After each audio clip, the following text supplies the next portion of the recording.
cookies are a little bit different from the first party because they're not placed in the user's computer through a page request answer.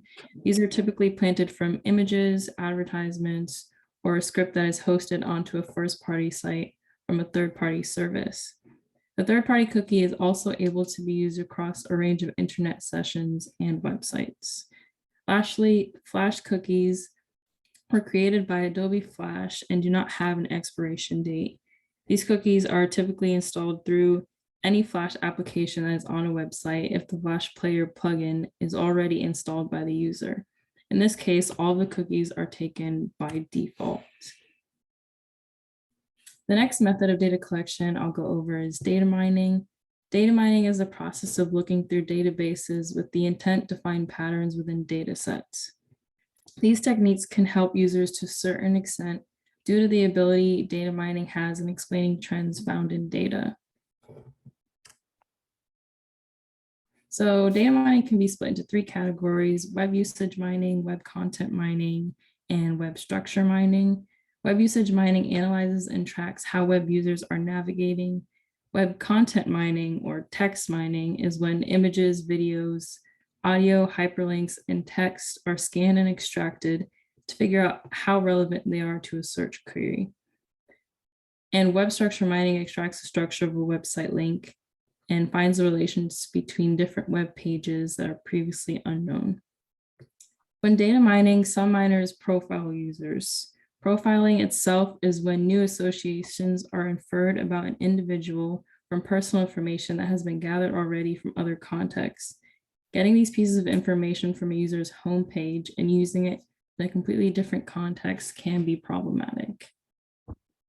Data miners can also use web crawling to get data from social network services. Web crawling consists of using spiders, which are crawling scripts, to go through public profiles. Crawling these social networks allows the miners to build a database of users by indexing the listings. This is pretty effective since most users have their accounts public and only 1% opt out and make theirs private. An example of data collection application is Facebook's Beacon feature that places a cookie into the user's computer. This would track the individual's web activity on sites that partnered with Beacon. The information that's collected is sold to companies in order to improve their sales and marketing. However, the application's downfall is that it would report without consent behavior of confidential purchases on the individual social network. It was actually revealed that data mining privacy invasion mostly occurred as a result of Facebook itself and not any external parties. Facebook was the biggest perpetrator of stealing information from users through their advertising. And to finish off, when we look at how companies are selling our information, a lot of times our data is leaked without us knowing. Another good example is Facebook again. Facebook has reportedly apologized about leaking their customers' data for an approximate 6 million users worldwide. This number is most likely underestimated, and many users will not even know that their data has been compromised. Facebook updates its privacy settings, so it's important that as a user you're familiar with this, and you can customize your settings to opt in and opt out of whatever information you like to share. When subscribing to any social media, you have to be aware of their statement of rights, just in case there are certain features that you don't prefer to have on your profile. Most users typically neglect this and end up having their data subject to being sold to third-party vendors or marketed by the social media platform.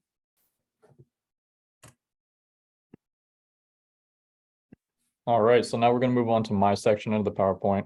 I went over location tracking, mainly social media receiving people's locations and how location can be found, like the actual methodologies, and then what this information is used for outside of the typical tracking someone. What other aspects? Go ahead. So the first one is unknowingly providing information, and we do this all the time without even realizing it. The main topics right here are hashtags, or main ways that people do it is hashtags. If you put like hashtag the restaurant that you're eating at or the city that you're in, obviously you don't think that that's going to be used to track you, but it gives an indication, right? Next is objects and photos. And this is just, I mean, if I take a picture right by the, what is it, the reflection pond, right by the library, and I see the library in the background, it shows that I'm at UCF.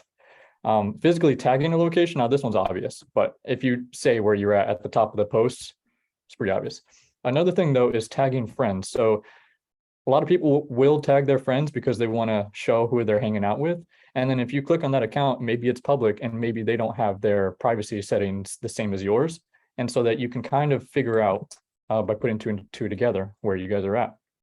And then last one is post interaction. This is just like if you're liking a photo if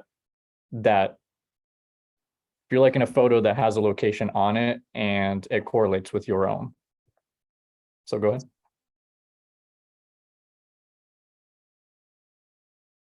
All right, so I'm going to do a quick little audience interaction with you guys, just something short. But so when looking at this photo, go ahead and text in the chat. What's the first thing you really notice about the photo besides me not having a mustache? I just want to see what the general idea of what you guys see. Okay.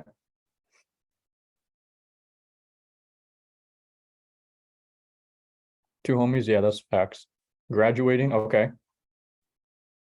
American flag in the back, nice. All right, so wow, I mean, you guys all had 4 different things. I thought the main thing would be the Bahamas thing. Oh yeah, location of degree, sweet. So yeah, it's a graduation photo of myself. Obviously, if you were to zoom in into this photo, you can see that the school that I went to.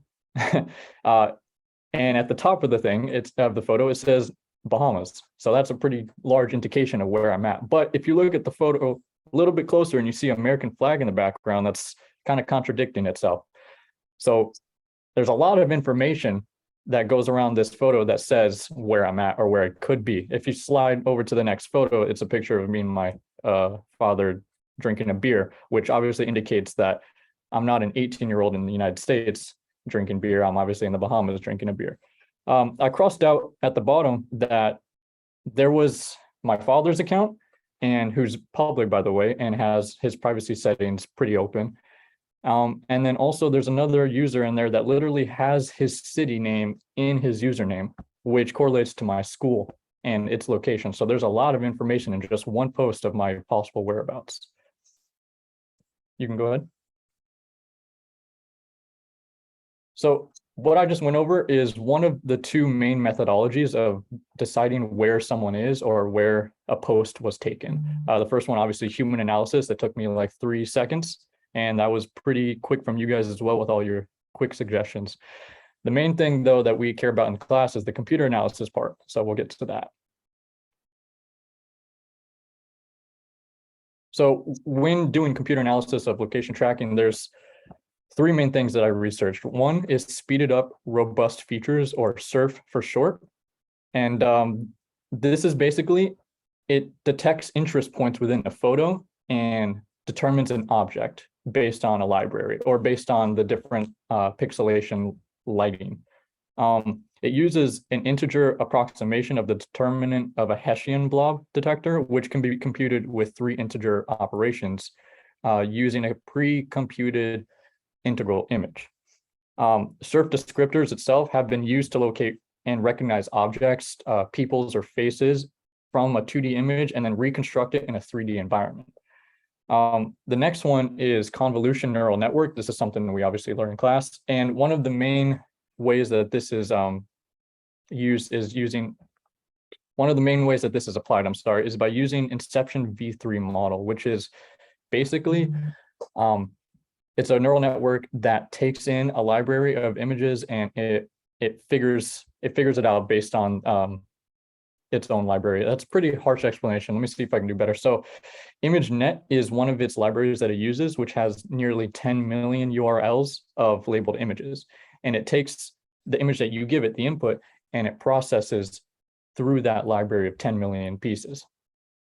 ImageNet is something similar to what you would see on reCAPTCHA or CAPTCHA, one of the Google services that basically determines if you're an AI or not. So it's whenever you say, oh, that's a motorbike or that's a fire hydrant, you are providing that library with more information. And Inception V3 model takes information out of those libraries to determine objects in the photo. Go ahead. So this next one is just a quick little diagram of how it works. And as you can see, it's very complex. There's tons of layers.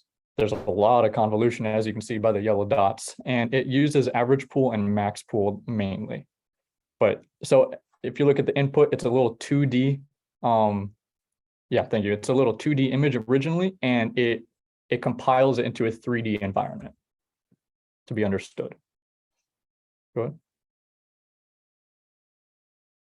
And so here are what those use or what the information in the photos can be used for mainly and why it's a threat to us. So one obviously is selling to third party. This is stuff for advertisements and suggestions. So if I take a picture with a pizza at a pizzeria and they figure out, hey, I like pizza, they're going to start sending me coupons or something in emails, spam and whatnot, right? Tourism and hotspots and regions of attraction. This is mainly it's basically to decide mainly for like the city council if this needs to be reworked or if this park needs to be revamped. It's just stuff like that. And same thing with the community. And malintent is the one that we all would not like to see, but it's there, it's possible. This is gathering trends of people of power or importance, seeing where they continuously go and visit, and then also gathering intel, what they like to do and what they like to eat and stuff like that. Go ahead.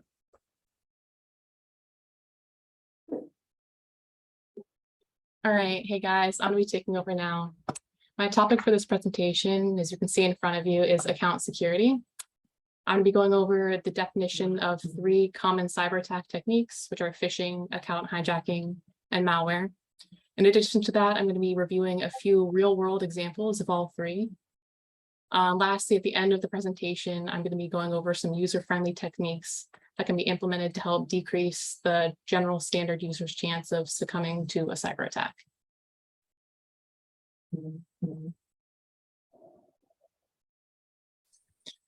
Okay, so to start off, we have phishing. And as stated on the slide, phishing is a fraudulent act that is used to deceive users over the internet or via phone call or text message with the goal of obtaining their personal information without their consent. I know this is something we touched on in class, so I won't spend too much time talking about it, but for those who missed that day, I'll do like a small little review. If you turn your attention to the handy little infographic on the side of the screen, it'll be easier to kind of visualize what I'm talking about.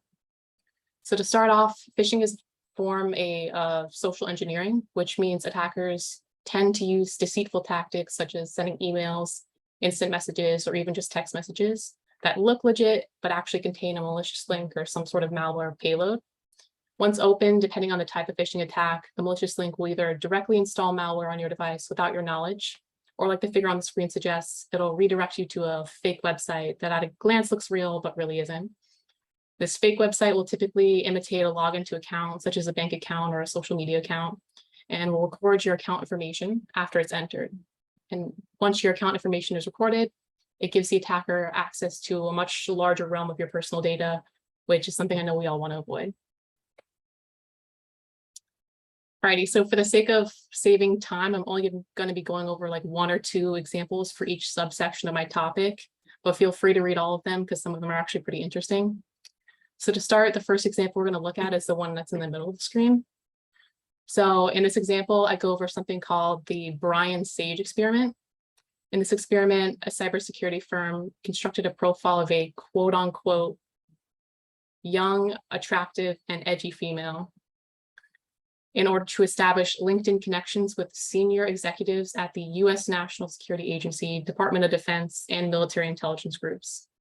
I thought this example was interesting because it shows how simple the psychological aspect of phishing can really be while still producing effective results, especially considering this worked against people from agencies like the US National Security Agency and Department of Defense, who should hypothetically be a little bit harder to deceive. And it really highlights the immediate and real danger that even small-scale cyber attacks can have on us as a nation. And on to the next example, the one located on the far right of your screen. In this example, we go over like a much larger scale phishing attack. It occurred just like weeks after President Donald Trump's inauguration. Russian operatives sent out more than 10,000 tweets directly to US Defense Department employees on Twitter, each of which was laced with hyperlinks containing malware. And the craziest part about it was each message was specifically tailored to appeal to the individual employee's interests.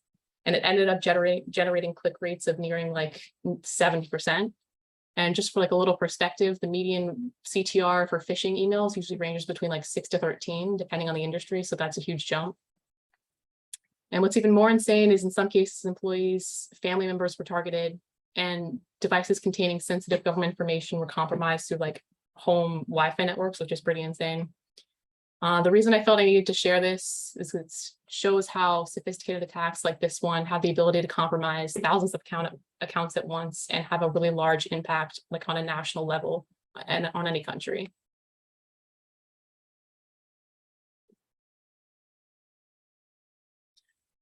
Okay, so next we're going to go over account hijacking. And just like it says on the slide, account hijacking occurs when an individual or organization gains unlawful access to someone's account. These accounts can range from emails and social media all the way to like banks and proprietary software. And since the definition is pretty self-explanatory, I'm just going to move on to the next set of examples. All right, so for this slide, like the last one, I'm not going to go over all three. I'm actually just going to go over the one on the far left. So in this example, we're going to go over Iran's Islamic Revolutionary Guard Corps, or IRGC for short.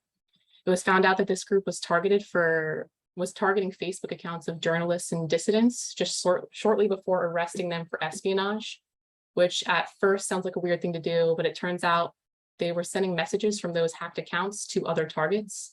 All this presumably to entrap them by using those interactions as core evidence for participation in an American affiliated spy ring, which is pretty insane.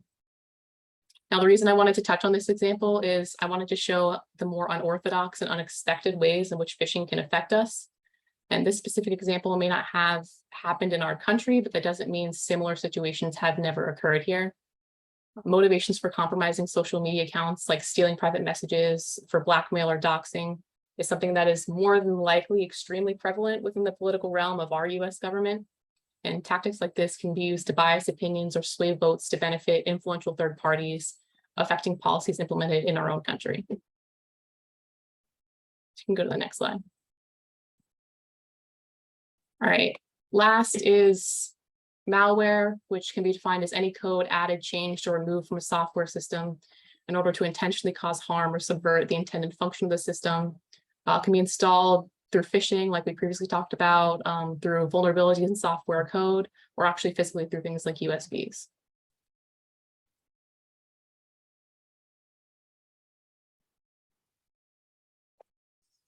All right, last example is going to be the one on the far right, which is Stuxnet. Stuxnet is a malware which is intended to target Iran's nuclear program and actually ended up breaking multiple centrifuges in one of their plants. And the reason I bring it up is even though it didn't utilize social media as a medium for the attack, it shows how big of an impact cyber attacks can have not only online, but on a country's actual physical infrastructure. You go to the next slide. All right, to close my section off, I have some proposed solutions, or really, I would say like preventative methods to help people avoid falling prey to cyber attacks. Some of which will include, and I'll just name a few, reading out permissions before downloading. Make sure you avoid any suspicious email messages or links. Make sure you use multi-factor authentication, strong passwords, and updated antivirus software.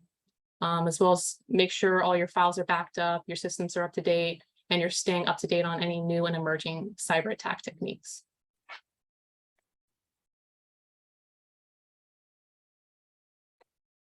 So, in conclusion, our goal for this project was to perform a comprehensive literature review of the topics we mentioned, selling private information, location tracking, and account security, and to just inform the general public about the dangers that both present to both personal and national security, which I believe in this presentation and also in our paper, we did pretty successfully. Those are our references.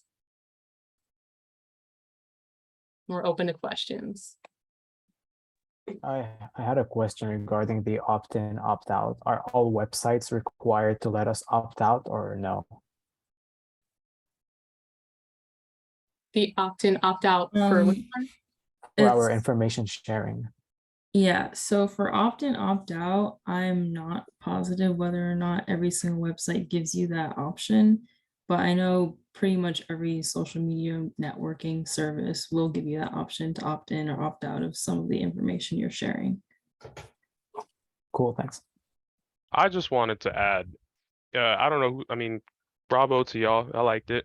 But whoever did the like the interactive thing, that was cool. That kind of drove me in with Ethan's like picture. Oh, I wanted to make sure I commented that. Sorry, I didn't have a question though. Sorry. Thank you.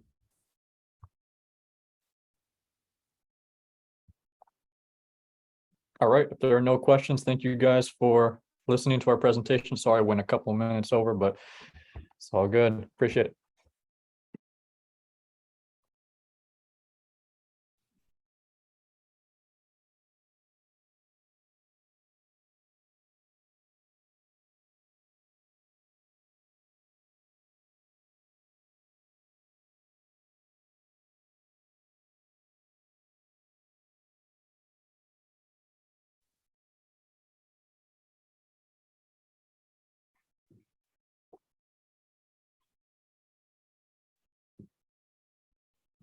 Is everyone able to see the screen?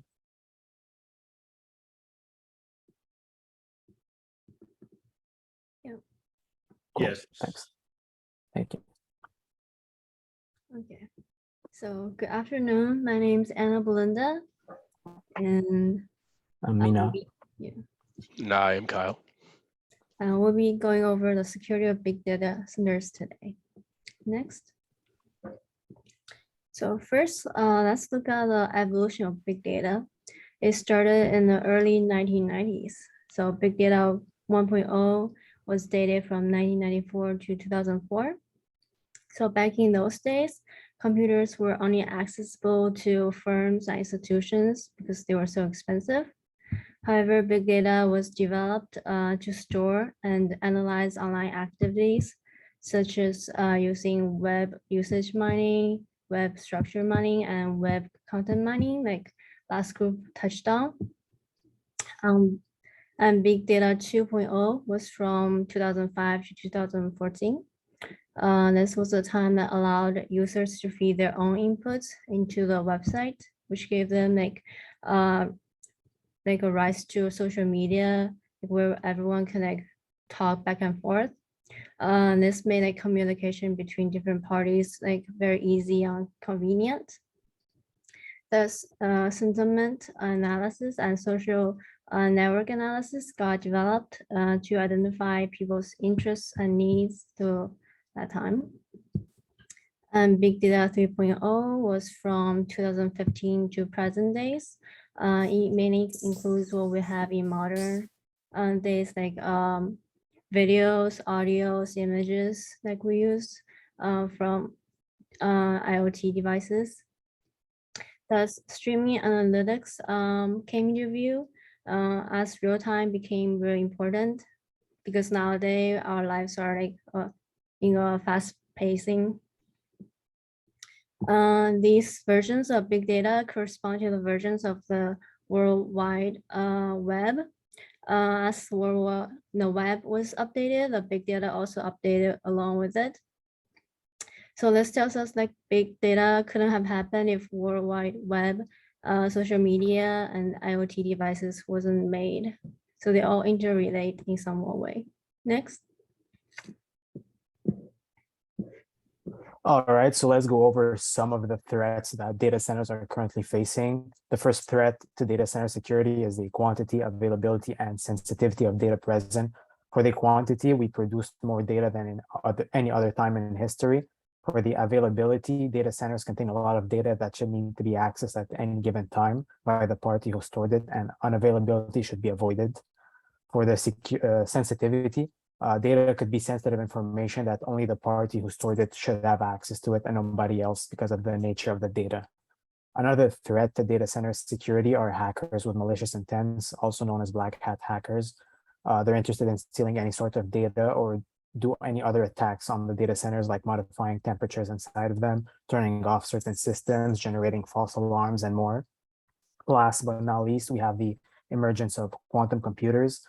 They're a massive threat, especially when it comes to the encryption of both data at rest and data in motion. When it comes to the encryption of data at rest, multiple data centers like the ones used by Apple, they still use AES 128 encryption, which is estimated to not be difficult to brute force using a quantum computer. On the other hand, there's the encryption of data in motion. It's at an even greater risk because of quantum computers. The encryption used for data in motion, like the famous RSA, can be cracked in little time using a quantum computer. Some even said could be cracked in a matter of minutes. Okay, so let's talk about modern day security. So every day our society and infrastructure become more and more dependent on massive data storage. Big data isn't just a tool for corporations or ISPs, but now it's being utilized by critical services like banks and hospitals, which could cause an untold amount of damage if they're compromised. To prevent this, numerous techniques have been devised by computer scientists to keep our data secure. The biggest example of this, as we've just discussed, is encryption. So one of the most famous historical instances of encryption throughout history was the Enigma machine, which was utilized by the Axis powers during World War II. At its core, the Enigma machine would take written messages and scramble them according to a given key for that day, which was used to unscramble the message once they were received at the receiving end. So while the Enigma machine may not be used anymore, the techniques it utilized have since evolved and have seen utilization worldwide.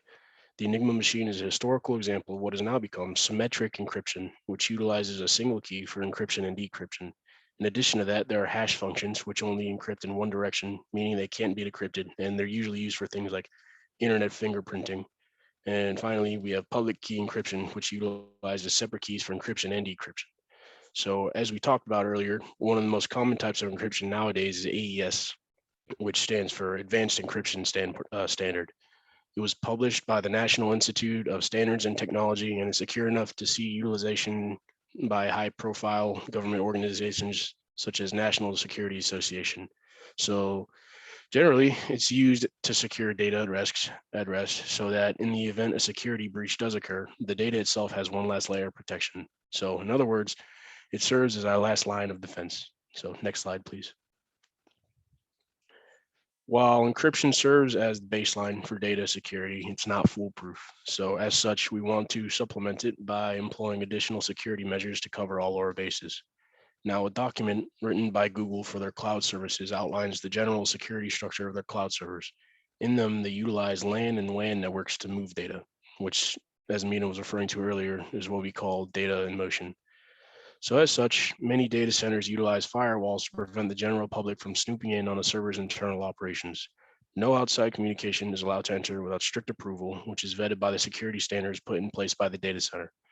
This protects data in motion as it moves between infrastructure within data centers. So in short, whereas encryption is our last line of defense, firewalls are the first. Next slide, please. However, there is one last side of security that we haven't covered, the part of the network that isn't on the web. The biggest factor on this side of the net is us. The users are the closest that the public will ever get to the inner workings of these centers, and as such, they're a primary vector for attacks. As we can expect, we have developed security systems to prevent this as well. This is the side of security that we usually see. So things like two-factor authentication and password brute force protection, where if you forget your password and you keep putting it in over and over and over again, the website eventually locks you out. So these practices help keep users from being compromised, whose accounts and privileges could be used by malicious parties to inflict damage to the network. On top of this, the security infrastructure itself has to be physically protected. So common practices such as three-factor authentication, utilizing cards, fingerprints, and face scanners, combined with 24/7 armed security and high definition CCTV help protect data centers from intrusion. Next slide. Now, we've already talked a lot about encryption. The design philosophy is that an encrypted piece of data at rest in the data center could theoretically be cracked, but the probability of such a thing happening in a reasonable time period is so astronomically small that it's negligible. However, with the advent of quantum computing, the reliability of this technique is going to be called into question. An extension of Moore's law recently has been created named Nevin's law, stating that the processing power of quantum computers is growing at a doubly exponential rate. With the amount of processing power available, encrypted messages that would take today's machines hundreds of years to decrypt could be cracked in weeks, days, or even hours. Next slide. Now, on top of this threat, the threats that users face are becoming smarter as well. Most people in this day and age have experienced these phishing attempts, getting random emails that try to entice them into clicking on a fishy link. However, attacks like this are evolving. In addition to regular phishing techniques, things like spear phishing are being used, where messages are custom tailored to the victim's career or family to look like internal memos or family correspondence. And on top of this, we have whale phishing, which is a technique where key members of an organization are targeted. If their authorization privileges are swiped, then a hacker could do untold damage to a network by compromising the data of entire organizations and millions of users. So next, please. All right, moving on to the analysis of our proposed solution. The first proposed solution is to make multi-factor authentication mandatory for everyone. Multiple data centers still do not enforce MFA, and only having the password can give hackers access to features related to the data center. An advantage of MFA is the added layer of security, which makes it harder to access any feature of the data center to hackers. This means that companies will be significantly protected against direct data and monetary loss in comparison to if MFA was not implemented. Another advantage is if a password is successfully stolen or guessed, hackers would still not have access to the account or the features connected to it, since they would need to go through another layer of authentication, which they will probably not pass. In the figure on the right, we can see next to the red star that in 2019, 80% of data breaches were due to compromised passwords, which would be significantly lower if MFA was mandatory. Now, the disadvantage of MFA is the inconvenience it can cause to users or employees. Instead of only having a user ID and a password, they would need to go through extra steps to use their account. So in brief, MFA comes down to security versus convenience. The second solution is for data at rest, which is going from AES 128 to AES 256 encryption. This would increase the key bit from 128 to 256 bits, making it harder to decrypt. An advantage of it is making that switch is being able to resist quantum computers and their powerful quantum algorithms that can be used to decrypt keys either by brute forcing. An example of a quantum algorithm to brute force and decrypt keys of data at rest is called Grover's algorithm, which reduces the search time by the square root. This algorithm has less difficulty. This algorithm has less difficulty to decrypt AES 128 and has been researched and found to be able to decrypt. It's basically resistant, and like AES 256 is resistant to Grover's algorithm. So making the switch would be a good solution. One is when AES 128 comes in front of Grover's algorithm, it can be cracked with not a lot of difficulty. However, AES 256 has been researched to not be able to be cracked using it. The disadvantage of going through from AES 128 to AES 256, however, is going to be a hit in performance, since AES 256 has bigger key and it uses more encryption rounds, like seen in the figure on the right. You can see that AES 128 has 10 rounds of encryption, while AES 256 has 14 rounds. So we can see like a hit in performance. It would take much longer to encrypt and decrypt wanted information. Now, the last solution to analyze is the implementation of quantum key distribution for data in motion. The first advantage of it is being resistant to quantum computers and their algorithms, since QKD uses photons to transmit keys instead of an algorithm that relies on math. Another advantage is related to the cost. It is said that it will be of low cost to implement, since it relies on optical fibers that are already implemented in our current infrastructures. However, no exact amount of money was mentioned, because I know Eric last time he asked about the cost during the Q&A. The last advantage is that if an eavesdropper is present during the key distribution, it would mess up some photons, which would alert both the sender and the receiver that someone is listening to the key distribution and they can resend it. Moving on to the disadvantages of QKD. In photon transmission using fiber, the probability of photon loss increases as the distance is increased between the sender and receiver. In the figure on the right, we can see that like as the distance increases, the key rate is decreasing since there is photon loss. So less keys are successfully transmitted when the distance between both parties is increased. The second disadvantage is that the QKD has only been successfully implemented on smaller distances. The biggest distance we recorded that we've seen in a research paper was of 600 kilometer, which is around 373 miles. Yeah, so we did a literature review paper. So here are some related works we read through. In the first article, it's limited to, as it is strictly focused on encryptions, nothing else. But in our presentation paper, we have multiple potential solutions. In the second article, it offers institutional level and personal level of defense solutions. However, the solutions were very broad, whereas we go depth into analyzing pros and cons of our specified solutions. In the third article, it provides some security suggestions, but doesn't look into quantum computers like we do. So next. So in conclusion, we focus on the threats and some solutions for big data centers security. The threats we covered included quantity, availability, and sensitivity of data of data stored in data centers, and black hat hackers, quantum computers, phishings, and physical access of big data center stores. And some potential solutions we provided was mandatory multi-factor authentication and encryptions, quantum key distributions, and firewalls. Yeah, next. And here are some references we used.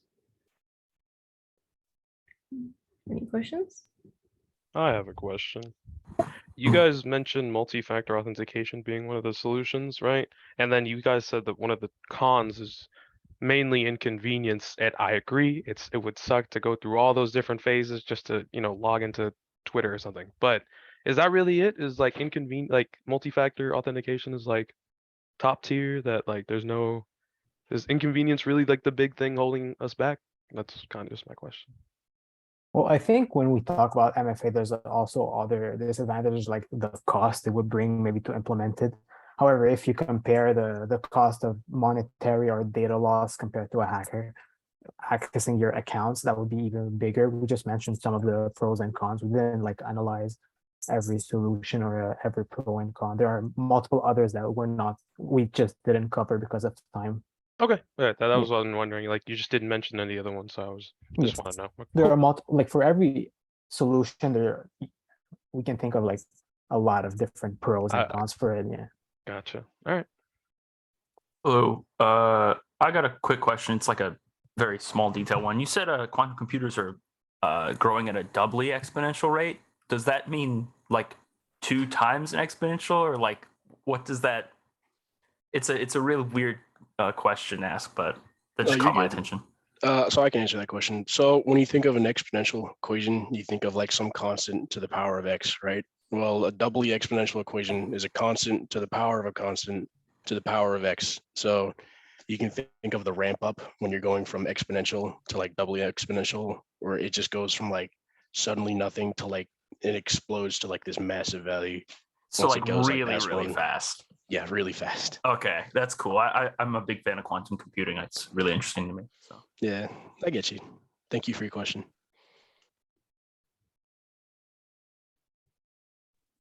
Any other questions? All right.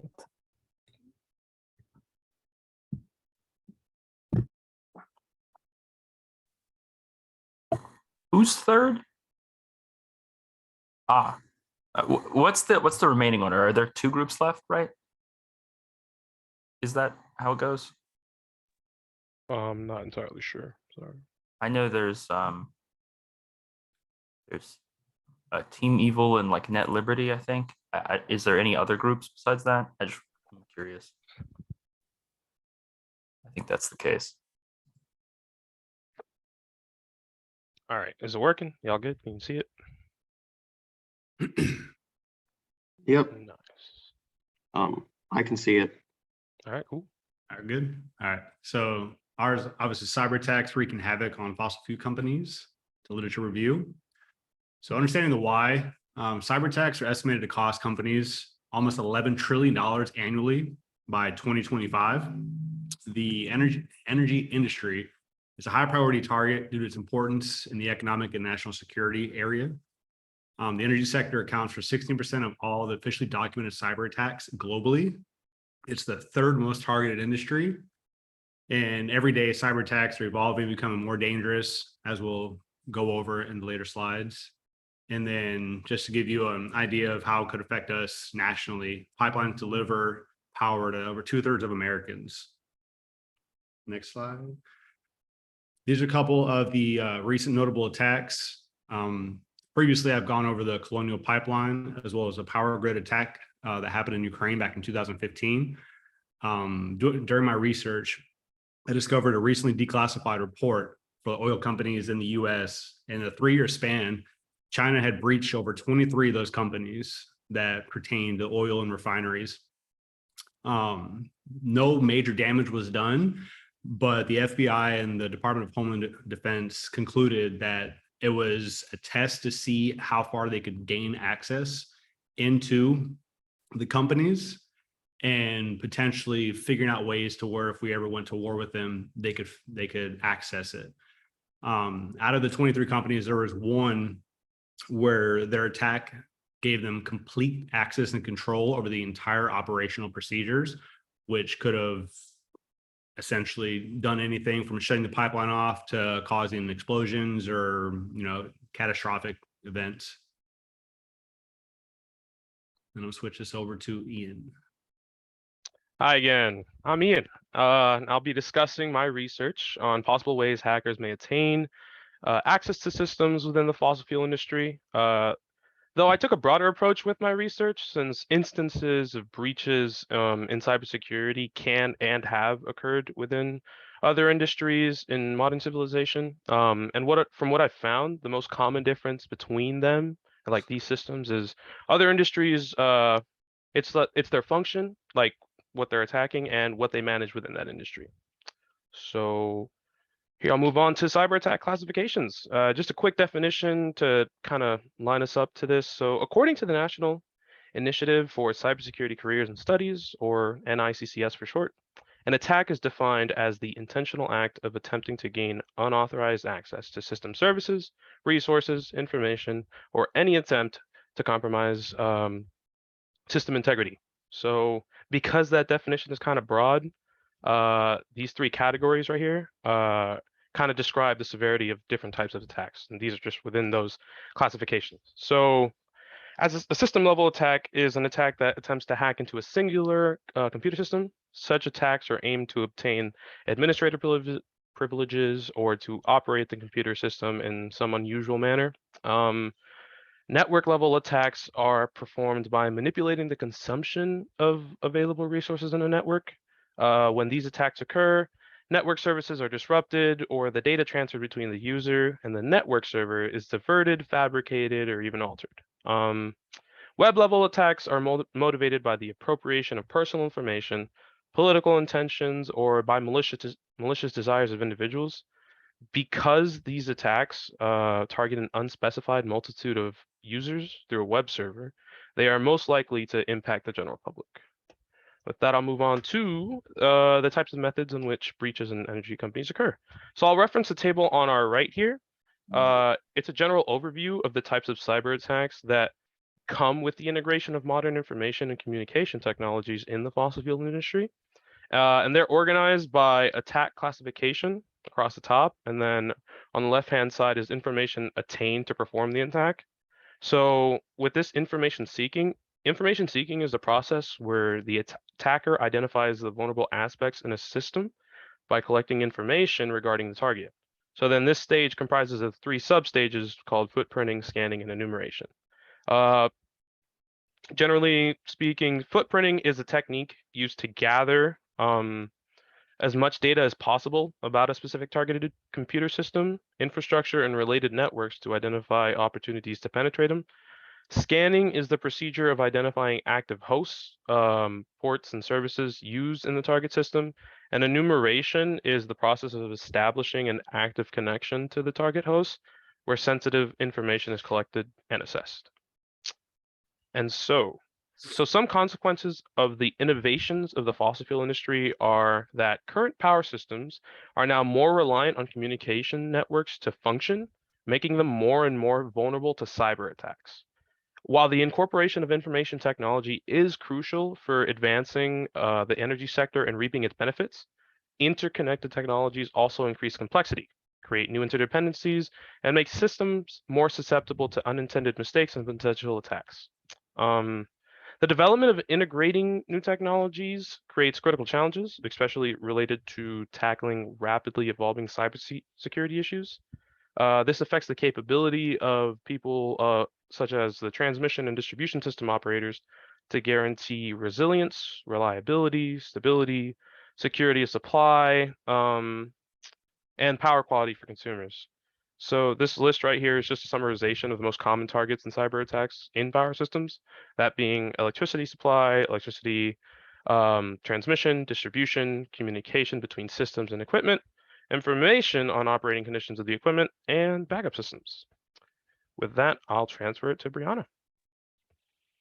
Okay, hi, my name is Brianna. I'm going to be talking about ways that these companies can increase cybersecurity. So I just want to point out there was a quote that Ian brought up during our proposal, and it went something like security has to be prepared for 100% of attacking cases, whereas the hackers only have to be correct once. So there's no really like fix-all solution that these companies can like use that will prepare them for like every possible attack. You guys know this. I mean, you guys are researching security as well. And Eric also mentioned that cyber attacks are evolving every single day. So they just kind of have to take as many steps as they can towards being as prepared as possible. So looking at this visual I have here, looking from left to right, there are like on one end of the spectrum, you have some things that you can kind of do that are like relatively simple that you could implement, but they're not going to be that effective. But then you have some steps you could take that would be like more effective, but they're not as easy to implement, whether that's, you know, they cost too much money, it's too time consuming to try to implement them, etc. So go to the next slide, please. Here are some simple ideas that these companies can implement. First is limiting wireless access. Wireless access is less secure because communication signals are transmitted through the air, which can easily be intercepted and hacked. The next is ensuring that there is human-machine team interdependence. The human workers at these companies need to be comfortable working with the machines, and they're also there needs to be efficient operation between the two. But the machine should also require a certain level of human interaction. They shouldn't just be like fully autonomous, because then the humans can like see if there's an attack or if something's going wrong. We can be like, hey, what's that? The machine's not always going to pick that up. So a hack could go unnoticed. And then another thing they can do is incident response training. When an attack is detected, the humans and the machines both need to know how to respond. The humans should know how to effectively and efficiently take care of the situation. This could mean like saving any work they were doing and making sure all their data isn't lost, and then shutting down the system as soon as possible. But the machines also should be able to respond to what the humans want them to do. Like they should be able to save really quickly and shut down. Kind of like, I think a way that they could implement the incident response training is kind of like how we do like fire drills, you know, just like having those examples of like, okay, this is the procedure for how we do it, and kind of practicing that regularly so that they can ensure that their machines are doing what they're supposed to and the humans are also doing what they're supposed to. Next slide, please. So here are some of the more advanced ideas. The first one is implementing machine learning and AI algorithms. These can be specifically for detecting, localizing, and neutralizing cyber attacks. This is obviously easier said than done. It would require specific you know, employees to program these algorithms, and they would also need up-to-date technology to be able to run whatever software they want to use. And then on that note, they would have to invest in better technology.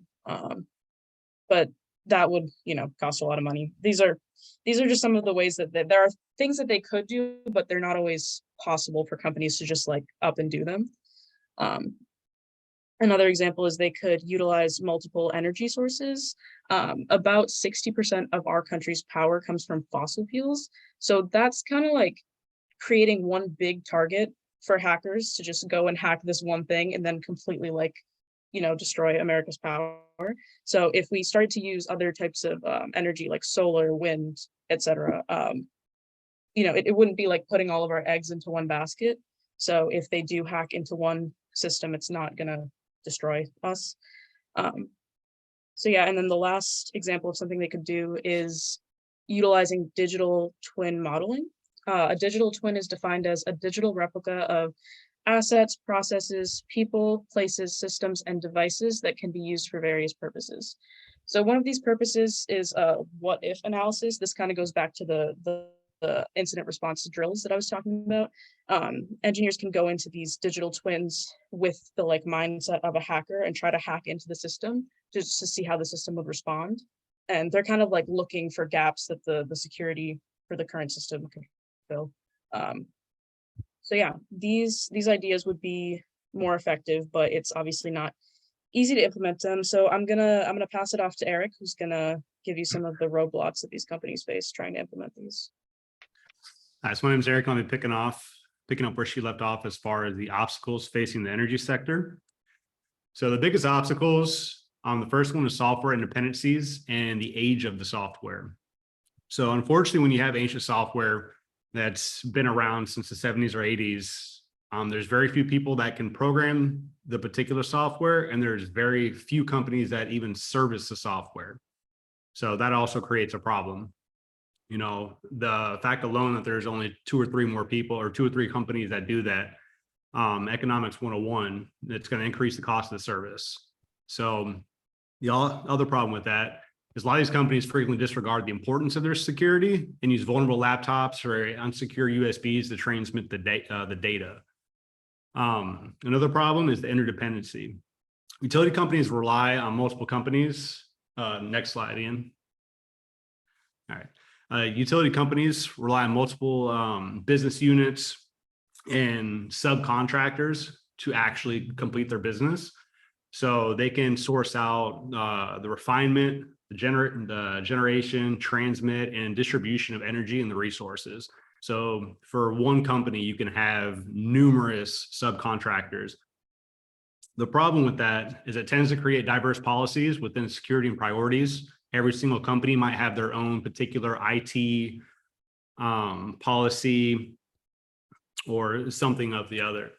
Just give you an example of that. A regional utility company in the US, one of their subcontractors uses a smartphone app to monitor the pilot flame in an oil refinery.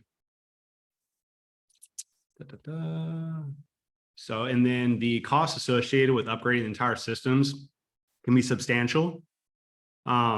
There is a regional company in the US as well that had a quote as far as upgrading their entire software system throughout the entire company. And they were quoted over $100 million. And it was going to take them upwards of 5 years to actually get that done. The next slide, please. So pipeline systems explained. Most pipelines and fossil fuel companies rely on a 2-system technology system to run their operation. The first is information technology, which everyone's aware after taking this class, your laptops, phones, radios, most personal devices.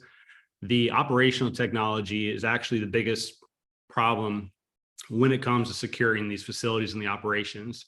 So operational technology is computing and communication systems that manage, monitor, and control the industrial operations. So when a cyber attack affects the IT, it can compromise data and business systems of the company. But when they attack the operational technology, it can cause physical disruptions that can increase the probability of pipeline failure, environmental damage, and cause significant economic impact.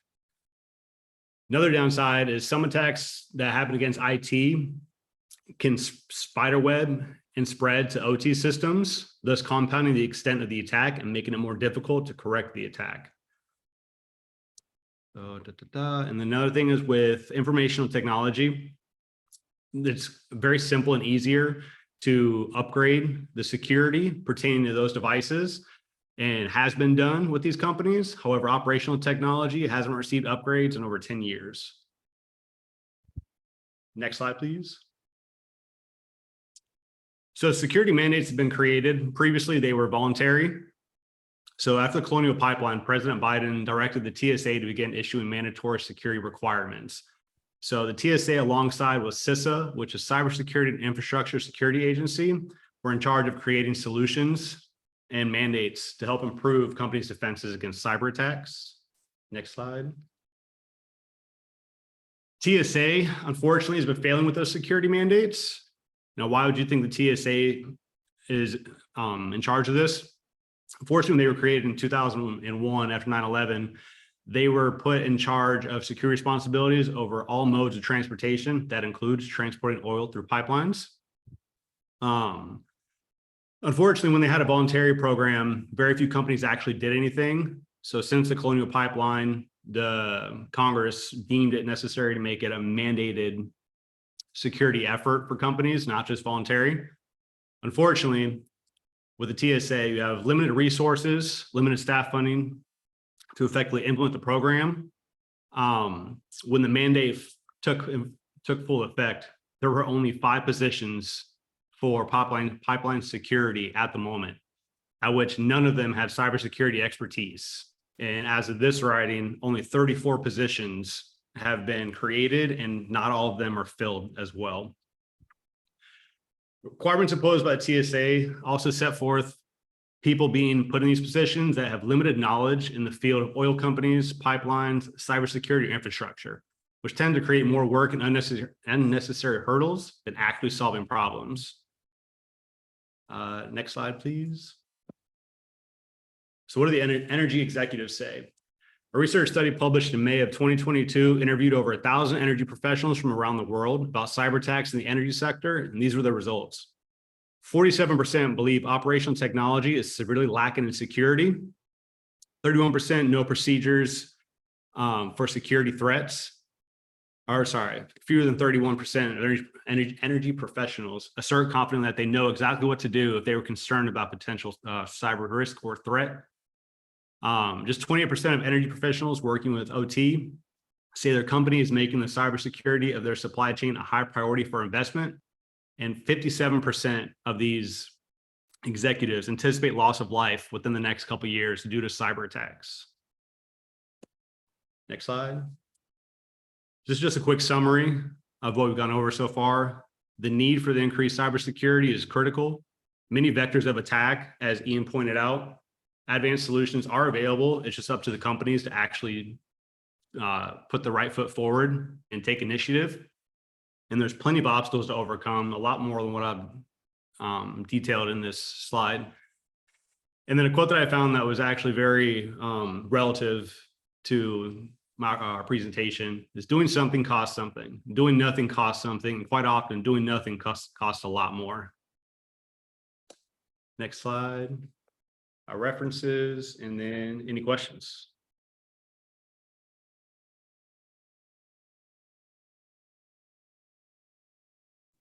Hi, I did actually have a question. Yes. I was just gonna ask Brianna, she brought up digital twins, I think, when she was talking about how pipelines can kind of train themselves to protect their servers. Is that related in any way to like the virtual machines that we can kind of get at home? Yeah, digital twin modeling can be used like on anything, really. Oh, okay. Okay, thank you. Any more questions?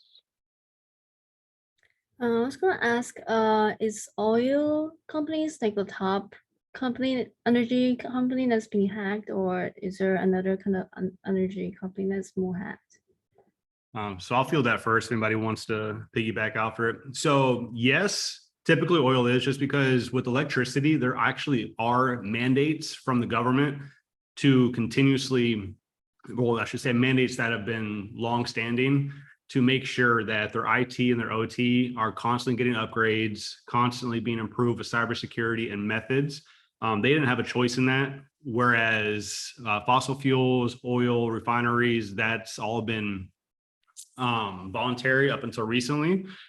So you get a lot more upgrades and a lot more contribution with electrical than you do with oil. Unfortunately, oil and fossil fuels still provide over 60% of our actual power.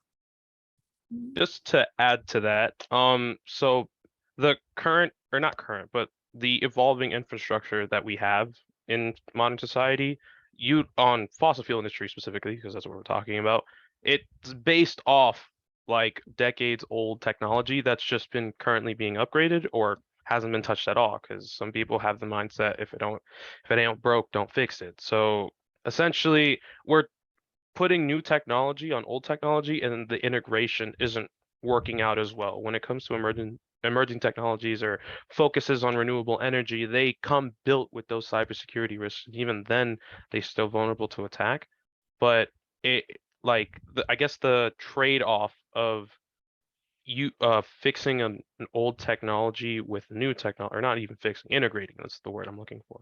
The integration of old technology with new technology, the big trade-off is that old technology and those operators of old technologies and those companies of old technology don't have as much experience, or I argue have the same amount of experience coming into it with like startup companies that are just trying to make it in that industry field. So like nobody knows and everybody's vulnerable. That's kind of the best way I'd put it. Okay, I see. Thank you. Any other questions? All right, I guess I'll hand it off to the next group. Thank you very much. Thank you, guys. All right, I believe we're gonna go up next. Go ahead. Pull this up.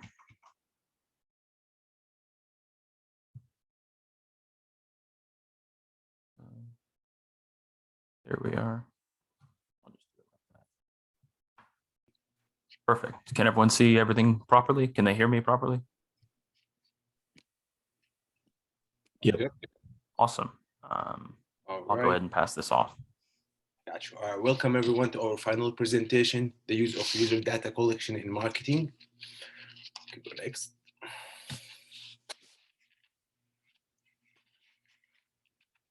Okay, so data collection entails gathering all the necessary raw information for your market research. Some people also extend the definition to include analyzing that data to extract valuable insight for your research objectives. It is detailed, planned search process for all relevant data made by a researcher for a hypothesis. The most critical purpose of data collection in market research is to ensure that reliable data is collected for statistical analysis so brands can make decisions backed by rich data. Therefore, your data must be high quality, relevant, and plentiful enough to draw meaningful insights. The detailed topics that we'll be discussing today, me and my team members, are data collection challenges and improvements, money from data, and user prescriptions. Okay, so organizations may face a number of challenges in collecting consistent and quality data. To develop methods to improve data collection practices, it is necessary to first identify the barriers to consistent data collection. There are many things that could go wrong when collecting data, which may ultimately compromise the trustworthiness of your findings. 60% of data scientists say that they spend most of their time cleaning and organizing data. This has led to be scrambling among business owners to improve their own data collection and analysis. There are a lot of tactics you can implement to improve data quality and achieve greater accuracy from analysis. All right, you can go next. So, inaccurate data has a real-world implication across industries. Data accuracy is no longer just a component of data quality. It is quite literally that most important characteristic that makes data usable and purposeful. In the US alone, business lose 3.1 trillion annually due to poor data quality. These statistics prove that inaccurate, poor data is a persistent problem in most organizations and one that has a tremendous impact on company reputation and customer confidence. You can go to slide 8.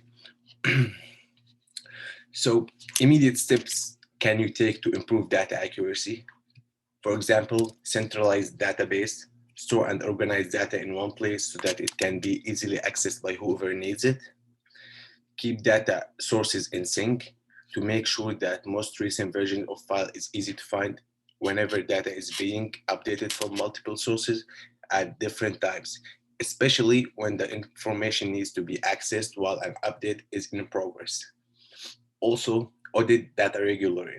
Proactively perform data audits on regular basis to see what information needs to be fixed and which areas of your data entry process and improvement. Next. Give it one. Forgot to unmute. All right, I'm Juan. So I'm gonna be talking about the money from data, and I'm gonna be sharing about both user perception on the money and the companies that are working on dealing with this data, and then the targeted ads. So it would be the companies that work to get the data and the companies that buy the data and then use the targeted ads with. So with that in mind, I'm gonna be talking about the dollar by piece of every single piece of data online that are sold and how much their value is. As I said, the company profits by these different companies that work together with this data. The resources that are allocated towards obtaining this data and using it, and the user awareness of how this data is retrieved from them and their perception on the money from it. Next slide, please. All right, so the value of every single piece of personal info from what I researched is that it is based on a demand that is put in place by the companies that buy them. So many more companies want to deal with your email since they can do much more with that piece of information than just knowing how old are you or what your ethnicity may be, as the table shows the different range in values. This data is then sold and bought in bulk. Many different companies may want just a piece of information from many people, or other ones may want like a bundle of everything, and they'll have to buy them in bulk for this purpose. Next slide, please. All right. So the analytics behind the economy with the data that's collected. So this data, first of all, it returns millions, billions of dollars to the companies that are buying this data and then using it with targeted ads to then they gain revenue of billions of dollars per year. It was reported that that was the gainings of 2021, last year. And now the companies that work obtaining the data, they spend about the article mentioned it was $400,000 a year obtaining this data and then selling it. I actually couldn't get a price on how much they sell everything together for in a year. Yeah, so on the part of the user may not collect much benefit from this other than just the benefit of using the platform from which is being branded as a product that in reality the data that the user is putting into this platform is actually the product that here, which is obviously for these companies that want to use the ads for them.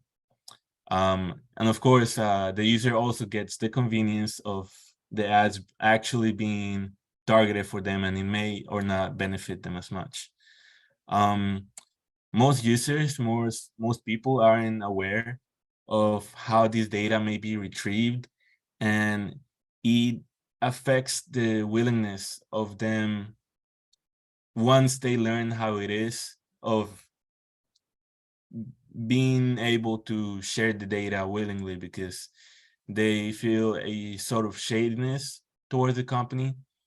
Therefore, they may not be as willingness is better known. Now, a research from one of the articles that I was reading showed that once these companies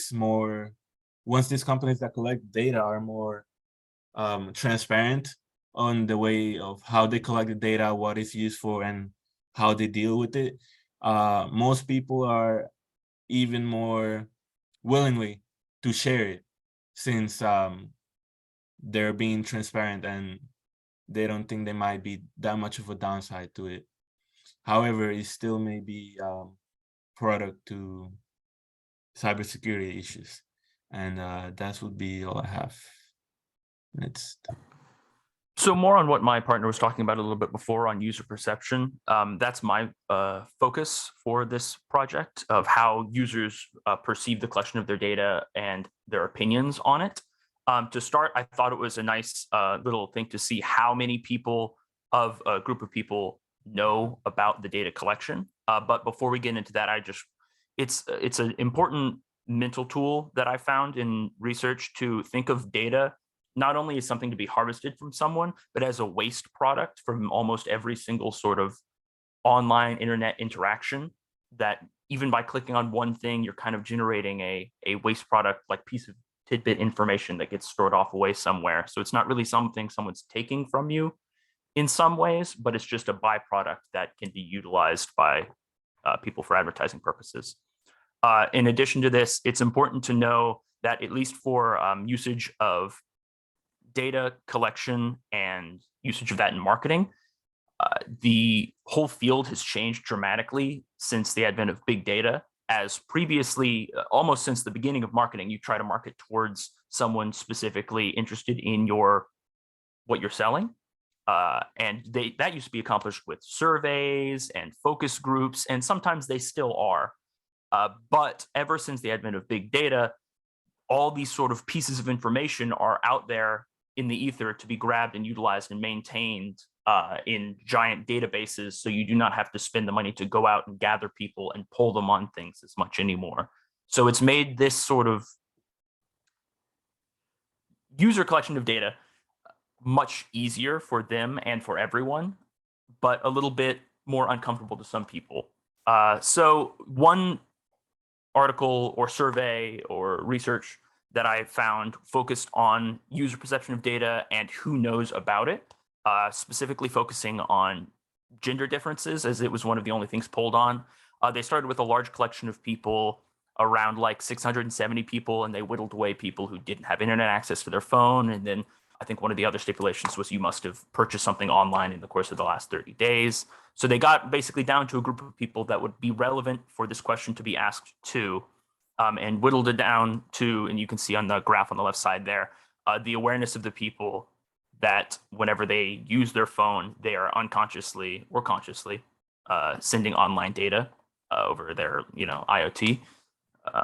And it was found that significantly more female users, or at least female respondents, were aware of this than male respondents, which was a tidbit of data that came up. And in addition to this source of information, it was also found in the graph below that female respondents were significantly more okay with this than male respondents, and much more likely to accept the ways that the data is used after being introduced to how it is used. That's a big topic that overarches in a lot of our subjects in this presentation, and even in a couple other presentations earlier, is a lot of people are not okay with big data being used and their information being leaked out until they're being told exactly what it's being used for. And I'll touch more on that a little bit more specifically in a second, as I click the wrong button. As I focus more on user perception when it relates to security instead of differences in users and their perceptions. For security, personal data is a cause for concern for most people. I mean, I'd imagine it wouldn't be a stretch to say that a lot of people just don't want all their data being leaked out. That was a big topic in almost all of our presentations.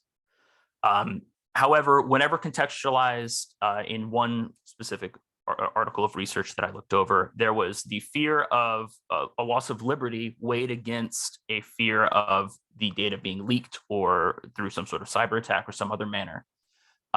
In that research, it was found that out of the respondents, 44% of them preferred the benefits as they were stated of data collection, compared to 42% of them who preferred their privacy or loss of liberty. And then 14% of them said, I can't choose. Generally, this was specifically applied to two specific fields, and the outcomes dramatically changed based upon the fields of focus. One of them was intention to use crime prevention services and intention to use in preventative healthcare services. The general openness to each usage of data depends very heavily once the user knows what it's being used for. If it can ring to them as some sort of benefit, like in the healthcare service example, they're much more likely to give up the data as they see it to be more helpful and beneficial to them, and in some manner of speaking, less harmful to give out. However, whenever it comes to the crime prevention service, they're a bit more, they hold more back on that, as it sort of rings more with the loss of liberty and private intrusion sort of type of things. So a general takeaway of user perception, outside of just knowing what it's going to be used for in general, like what data they're collecting, your age, your ACE, what you buy, or your race, what you buy, also what they're using it for field-wise is very important for how users interpret the usage of their data.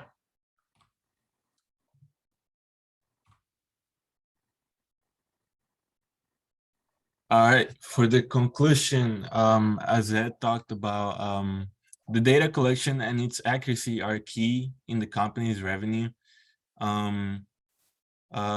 As I was mentioning, the price per piece of the information, it varies greatly based on the relevancy that each and every company may use this information on, and the way they treat it, and how much money they could make from it through a targeted ad, based on what the targeted ad is, of course. Now, the user willingness to share the data, Daniel went very in depth on this one. And then the pros and cons of data connection, they're actually very close together, as Daniel was talking. Many people couldn't even differentiate what to pick on the benefits or the security, or just no idea of neither.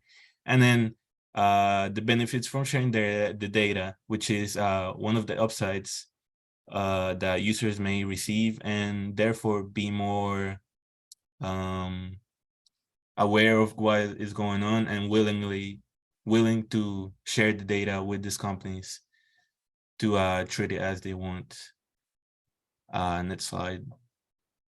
Then this would be the division of our responsibilities. Of course, Daniel was talking about the user perception of how these companies deal with the targeted ads. I talked about the money from the data, and Zed talked about data collection challenges and its improvements. Next slide. Our references for this PowerPoint and research topic. Next slide. And now our Q&A session for any questions that we may have. Good job, guys. Thank you. Thank you. I've got a question. Sure.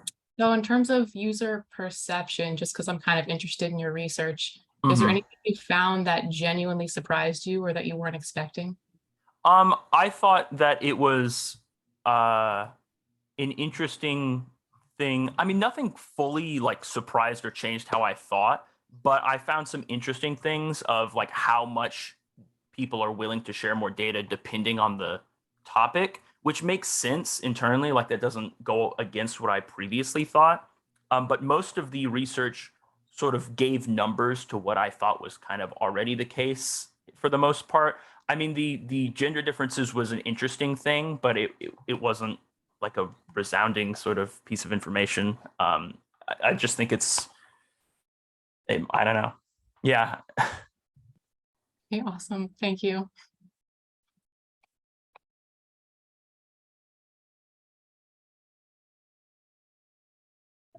All right. If nobody has any more questions, we can go ahead and move on to the final group.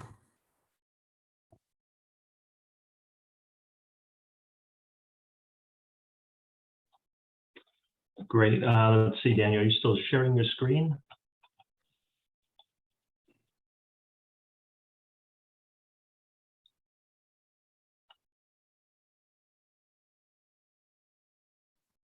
I don't remember how to stop my share screen. Oh, there we are. Sorry.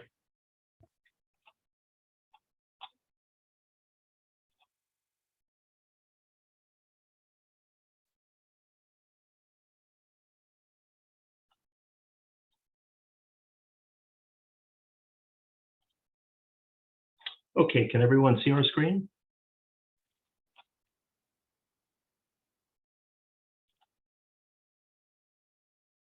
I don't know if I'm still muted. Can everyone see? Yeah, we can see. You get great. All right. Does anybody else have a midterm in about 25 minutes? Okay, so we're not going to lollygag. All right. So Levi, are you on? Yep, I'm ready to go. Super, super. Okay, well, this is David and Levi Zima from Team Net Liberty. Our research area involves various approaches to the reduction and elimination of governmental and corporate data mining and censorship. So before stating the problem we are addressing, we thought it would be helpful to state our desired outcome or goal, which is the freedom to give and receive information without being molested by corporations, governments, or hackers. The solution to the problem is simple.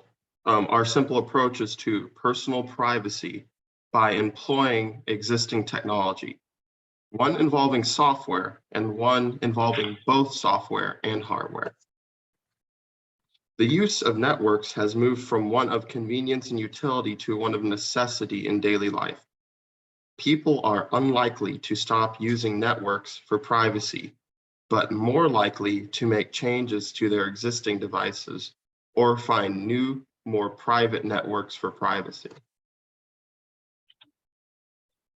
IoT technology opens numerous new product categories of electronic devices. This opens new ways for data acquisition and control from private individuals. Data mining is going on right now with each of our mobile devices. Surveillance and private data acquisition is everywhere, both public and private, even in our homes, even with our security systems, even with Siri and Alexa. So how does the average person take simple steps to push back and begin to protect themselves from this corporate and governmental theft of our personal and private information? We believe the simplest approach is to study and test the lowest hanging fruit of technology for the common user, mobile phones and their respective operating systems and applications. There are alternatives to wholesale surrender of privacy in the form of smartphone apps. Parallel Space was the first we considered in our research. Parallel Space is an app that clones an application so that multiple accounts can be active on one single device. Although this may not seem related to the question of network privacy, an untold effect of this app was discovered by gamers who use it. Virtual machines that are operating inside of your phone. Virtual machines, or VMs, are files or images that behave like other computers. When you run an app inside of a virtual machine, the app does not necessarily know that it is inside of a VM, and neither does the operating system. Parallel space allows a user to run concurrently several social accounts and several game accounts all simultaneously. The area of interest for our consideration is the ability the user has to switch one's identity with a single tap. You can therefore run 2 social media accounts simultaneously. It currently is the only application in the Google Play environment that will permit a user to run concurrent multiple accounts. The real advantage of parallel space is that it does not require root privileges. This allows it to work across the spectrum of Android devices. Further, the ability to switch identities so simply provides control of one's identity content and what the surveilling party gets to see. Virtual Exposed is another type of virtual machine app. It protects the user's privacy by making apps invisible on the device. The OS does not see everything that it normally would see. Like Parallel Space, it causes the application to run within a VM, also called a virtual app. We originally considered recommending phone rooting of administrative privileges, but after careful research, we discovered that any oversight in the rooting process could make your expensive mobile phone essentially become a brick. In other words, nothing more than a paperweight. This would certainly be counter-motivational for the end goals of this study. Lastly, we considered recommending Linux-based mobile phones, which permitted the user to turn hardware devices and peripherals like Bluetooth, Wi-Fi, and even GPS on or off with the flick of a switch. This would be the most definitive way to control what data is being made available to any third party. The issue with this approach is that the cost and availability of this type of phone, like PureSIM and Librem, are presently prohibitive. This would be, however, the hope of the way of the future of network privacy. So in summary of Levi's area of research, which was to look at virtual machines and Linux-based phones as a way to obviate some of the draconian measures that corporations and governments use to monitor private citizens. These were really the primary 2 approaches that we discovered, and Levi was able to install Parallel Space and Virtual Exposed to experiment with them. And what he found was that it almost functioned like a shell. So the operating system didn't know that there was an app inside of the shell of Parallel Space. So it was kind of like an OS sitting on top of an OS. The second area of Linux phones is really exciting, but they're just too expensive and there's just not enough commonality about them so far. So moving on, my area of research, or my part of this research project, was to try to consider the creation of a redundant, autonomous, independent network, which we call RAIN. So here, any user would have the ability to form their own network with very simple, low-cost hardware, which would either provide its own GUI or would connect to a mobile device via Bluetooth, BLE, Wi-Fi to create a private phone and node link to allow an app to function as the user interface. So there's several IoT standards being employed today. We realized early on that we could narrow down the field of candidates for such a RAIN type of network for a physical layer or radio type on its ability for long range, such as for such a RAIN network to exist, long range was imperative. You couldn't easily make a network like this work without more than 30 feet of range and more than 100 foot of range. So this naturally leads to the question, what makes for long range in radio? And although there's much complexity involved in this question, there are some very simple principles or guidelines. System gain is the fundamental question. How much system gain is required? We have to ask. and what elements compose system gain. So the parts of a radio that constitute gain are primarily the frequency of operation, the process gain of the modulation type, the power of the transmitter, and receive sensitivity of the sensitivity of the receiver, and lastly, the antenna type and gain. And I realize that a lot of those in our group and in this class are not hardware engineers, they're in a computer major, but hardware was a really, really important part of this research we did. So we really dug into the hardware aspect of the research. So another concern was the effect that structures would have on a range system and how much loss they would introduce. And loss is a really big deal when it comes to radio. So we located data that indicated that a lower frequency standard would be favorable in that the system would incur less loss from ground absorption with the RF carrier. The sweetest spot was VHF frequencies about 150 megahertz, but the FCC doesn't let us operate in that frequency range. So about 900 megahertz is what we came up with. So here's an illustration of how much signal a radio carrier loses when encountering various environments. You can see here that wood walls and metal buildings and cement floors and trees and leaves all suck out some of or attenuate and cause loss with any radio transmission as it goes through a given environment. So another key consideration was the antenna type used by each node and base station. Every radio needs an antenna. A very common antenna is a chip type antenna shown here. So we found the data on these very questionable and for long range communications. So we did some simulation for comparison prior to recommendations. So both Leva and I, we're familiar with simulators such as finite element simulators like HFSS. So we took the simulator and we created a simulation that showed that this type of antenna, chip antenna, was really lossy with 3.17 dBi, or it's a negative 3.17. So it had 3 dB of voltage loss over an isotropic radiator, which is a common antenna.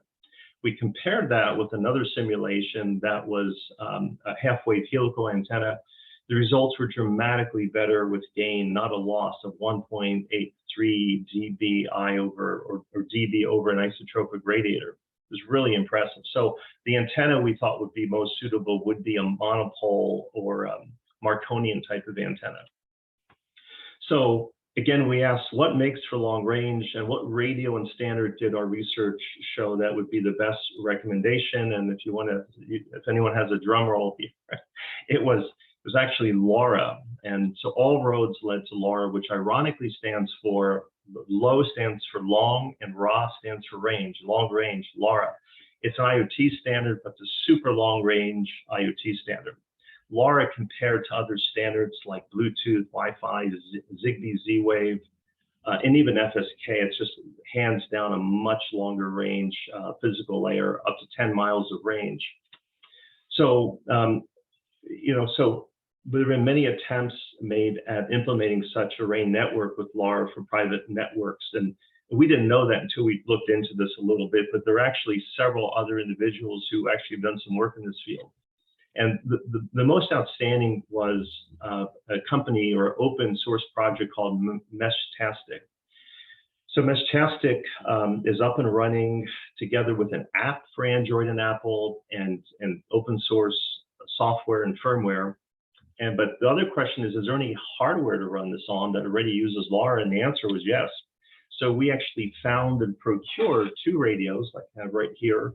One is a TTM Go, or the other one is a Heltec. We field tested both of these radios with really good success that matched all of our research. And we were able to do a range test in an area west of Sanford, Florida, on a road called Orange Boulevard. It was a relatively straight line of sight transmission, but we went well over a mile with the units only being about 3 or 4 feet off the ground. And as in earlier slides, the higher the distance off the ground we have with these radios, the longer the distance goes, the less ground effect, the less ground absorption. So we were getting double the range of the 2.4 gigahertz system with all the process gain of the radios. And the fact that there's a lot of redundancy in these range systems, but you can have several nodes that can self-heal and self-form holes in the mesh network is really, really impressive and favorable. So you can see the 2 red dots on the map there, and that's the distance we went over. I think it was at 1.2, 1.3 miles. Very, very impressive. And there were also trees, and you really couldn't see the other end of the transmission test site. So in conclusion, we can recommend virtual machine type apps like Parallel Space for privacy hedges in today's Orwellian world, together with LoRa, and Meshtastic as a simple and robust candidate for RAIN type networks. And as we stated before, there's a cost for net liberty. It may not be as inconvenient as most people think, and may not require a great sacrifice to the mobile phone status quo. Our hope is that all of you look into trying one of or more of these alternative network communication approaches to discover this for yourselves. So I hope our presentation was helpful. If we really enjoyed doing it, we really tried to dig in deep with the hardware, with our research, and we have a reference list here that will be available for anyone who'd like to download it. And lastly, if there's any questions, Levi and I'd be very happy to answer them right now. Just a comment, impressive, gentlemen. That was actually really cool just to even find out about that. Question about your field test. You said it was like a mile long. Other than that, have you guys tried maybe like different elevations? Like I know you said that. Yeah, that's a great question, because we did. One went from a skyscraper in Philadelphia. We actually contacted someone who did the test. They got 80 miles. Oh, okay, wow. Yeah, from the skyscraper to a terrestrial point. And their world record for LoRa is, I think, 512 miles between 2 mountaintops. All right, yeah, really that's what I was curious about that as soon as you brought up your field test. I think it was cool. Yeah, well, thank you. I appreciate it.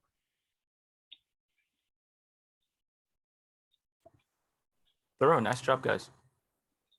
I know it's a midterm lingering in about 15 minutes. There's probably not going to be a whole lot more questions. So if there's no other questions, we can conclude. I just have one more question. Okay. So you guys were talking about having virtual machines on the phones. Like, would it be like actually the OS system of the phone or of the app? Yeah, that's a great question. And Levi, do you want to talk about what you did with Parallel Space? Yeah, so the virtual machine would be run off of an app. So so it'd be running a separate system, kind of like its own surrounding area around where it runs the apps inside, which can keep some of your identity hidden. It's when you're using the app inside of that virtual machine. Now it's similar to like running Windows XP on your desktop. Do you know how sometimes you'd boot a different operating system inside of your current one just to run older softwares? It's something similar to that.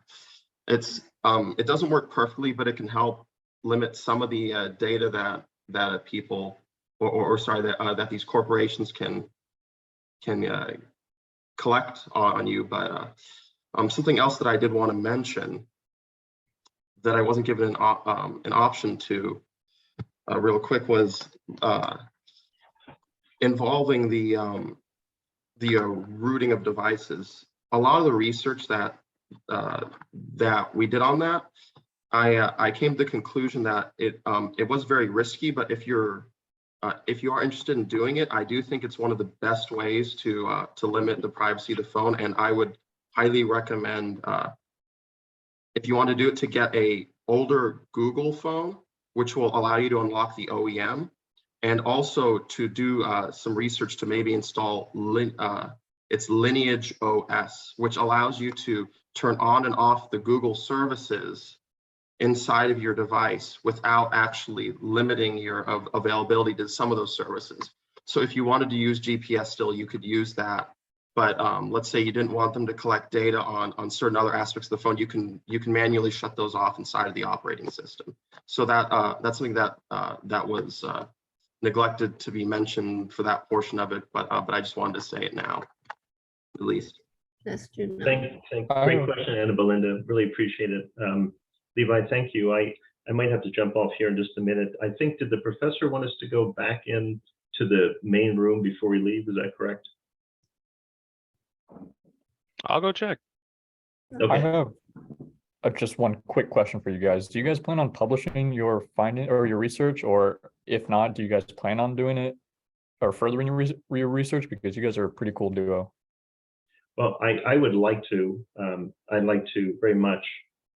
I think I really enjoyed everyone's presentations because it kind of went hand in hand with some of the solutions we're proposing. So yeah, I think that's a great idea, and I would definitely be interested in doing that. So yeah, I talked to the professor. He said he wants all of us to go back to the lobby first, and then he'll talk to us, I guess. Okay, great.